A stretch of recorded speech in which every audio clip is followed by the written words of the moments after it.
ମିଶ୍ରିତ ଫଳ ଶେଷର ଭାଗ ଫଳ ହଉଛି ପରାସ୍ତ ବିଶ୍ୱାସ। ପନ୍ଥଶାଳା ନିଶ୍ୱାସରେ ପନ୍ଥଶାଳା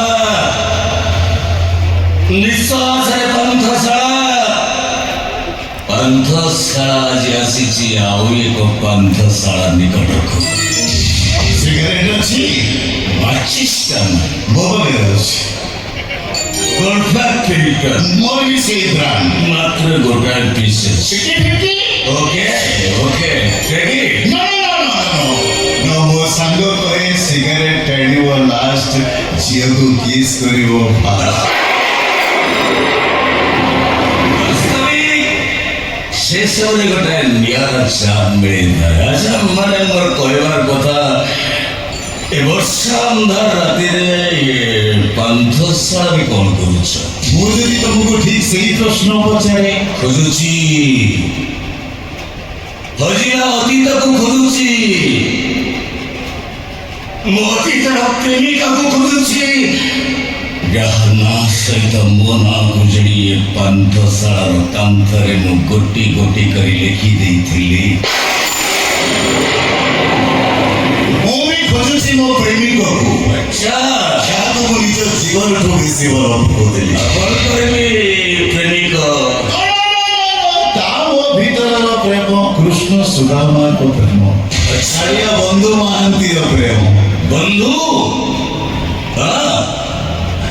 ବେଇମାନଟା ଭୁଲ ବୁଝିଲା ମତେ, ଚିହ୍ନି ପାରିଲାନି ମତେ, ଭୁଲ ବୁଝିଲା। ବନ୍ଧୁମାନେ ଠିକ ସେମିତି ଆସିଥାନ୍ତି।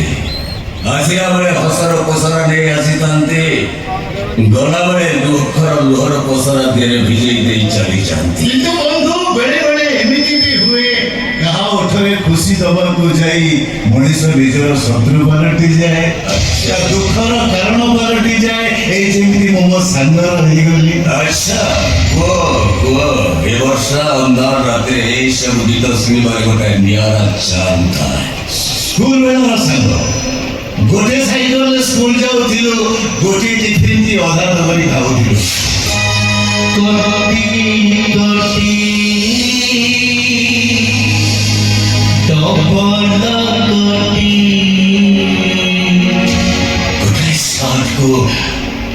ଗୋଟାଏ ସାର୍ଟକୁ ଅଦଳ ବଦଳ କରି ପିନ୍ଧୁଥିଲ ନିଶ୍ଚୟ।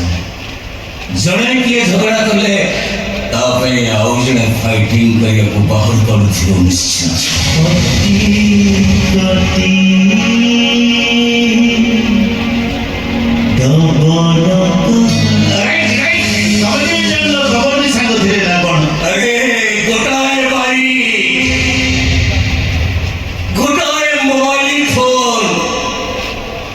गोटाए प्रेमिका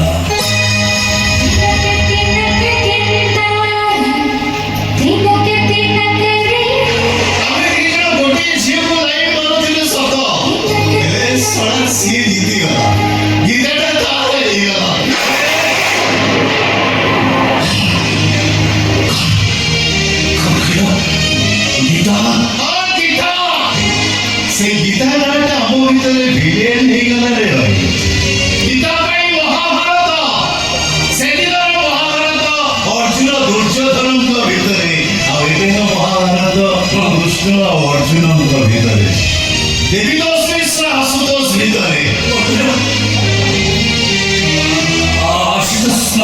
ଆଶୁତୋଷ ମହାପାତ୍ର ଆଜିର କୋଟିପତି ଓ ପିଲାଦିନର ସାଙ୍ଗ ଗୀତା ପାଇଁ ଗୋଟେ ଭୁଲ ବୁଝିଲା।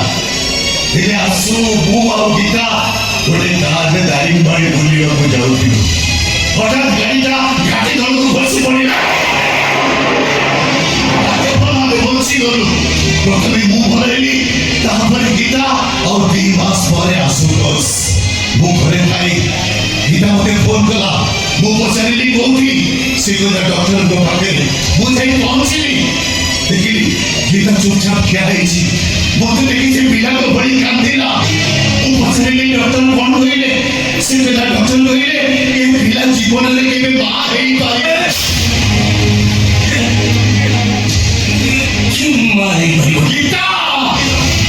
ସେତେବେଳକୁ ଗୀତାର ମୋ ସାଙ୍ଗ ସହିତ ବାହାଘର ଡେଟ୍ଟା ଫାଇନାଲ ସରିଥାଏ। ଗୀତା ମୋତେ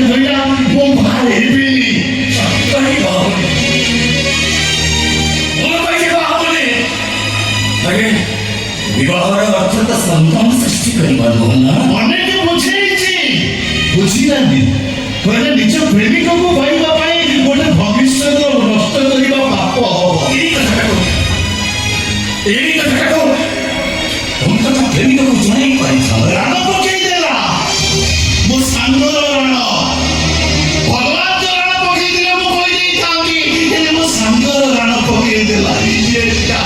ଯୋଉଥିପାଇଁ ଆଶୁତୋଷକୁ ଏପର୍ଯ୍ୟନ୍ତ ସେ କଥାଟା କହିପାରିନି। କେମିତି କହିବି? ରାଣ ପକେଇଛି, ମୋ ସାଙ୍ଗର ଅମଙ୍ଗଳ ହବନି। ତାପରେ ଗୀତା କଣ ଆଉ ଜଣକୁ ବାହାରିଥିଲା? ସେଇଠି ତ twist। ମୁଁ ଗୀତାକୁ କହିଲି, ଗୀତା ତମେ ଆସୁନ ମ୍ୟାରେଜ ନ କଲେ ସେ ସେମିତି କୁଆରା ହେଇ ରହିଯିବ। ତମେ ଯଦି ଆଉ କାହାକୁ ବାହାହବ ସେ ଆତ୍ମହତ୍ୟା କରିଦବ। ସେ କହିଲା ସବୁଠୁ ଭଲ ହବ ମୁଁ ଆତ୍ମହତ୍ୟା କରିଦେବି। ମୁଁ କହିଲି ଠିକ ଅଛି, ଗୋଟେ କାମ କର, ଚାଲ ମୁଁ ତମ ସ୍ୱାମୀ ହେଇଯିବି, ମିଶିକା ସ୍ୱାମୀ। କାହିଁକି ପଚାର? କାହିଁକି? ମୋ ସାଙ୍ଗ ମୋ ପାଇଁ ଯେତିକି ମୂଲ୍ୟବାନ, ମୋ ସାଙ୍ଗର ପ୍ରେମିକା ତ ସେତିକି ମୂଲ୍ୟବାନ।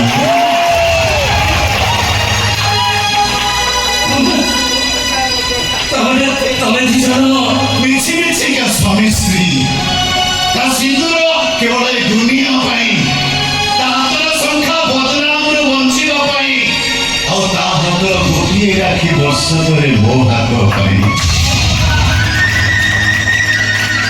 ଦୁଃଖ କଣ ଜାଣିଛୁ ବନ୍ଧୁ? ମୁଁ ତା ପାଇଁ ଏତେ କଲି, ହେଲେ ସିଏ ମତେ ଭୁଲ ବୁଝିଲା। ତାରି ପାଇଁ ମୁଁ ବର୍ବାଦ ହେଇଗଲି। ତାରି ମୋ ପାଇଁ ମୋ ପୃଥିବୀ ନିଲାମ ହେଇଗଲା। ମୋ ଭଉଣୀକି ତା ଘରର ଚାକର ସହିତ ବାହା ଦେଇଦେଲା। ଏମିତିକି 2 ଦିନ ତଳେ ମୋ ଭଉଣୀର ପୁଅକୁ ମାରିବା ପାଇଁ ସେ ବିଷ ଦେଇଥିଲା। ସେ କେବେ ଜାଣିଛି ମୋ ସାଙ୍ଗକୁ ମୁଁ କଣ ଚିହ୍ନିନି? ସେ କେବେ ଏମିତି କାମ କରିପାରିବନି। ଜଣେ ଭଲ ବନ୍ଧୁ କେବେ ବନ୍ଧୁଙ୍କ ଧରି ପାରିବନି। ଜଣେ ଭଲ ସାଙ୍ଗ କେବେ ଶତ୍ରୁ ହେଇପାରିବନି।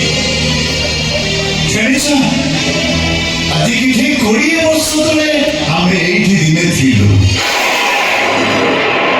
ଏମିତି ବର୍ଷା ହଉଥାଏ, ଏଇଠି ଜଣେ ବାବୁ ରୁହନ୍ତି, ତାଙ୍କ ପାଖରୁ ଗୋଟେ ସିଗାରେଟ ମାଗିକି ଟାଣିଲୁ। ସେ ହାରମୋନିୟମ ବଜାନ୍ତି, ଆମେ ଗୀତ ଗାଉ। କଟି କଟି ଡବଲ କଟି। Leave it mercy.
एक नंबर विश्वासघातक बेईमान।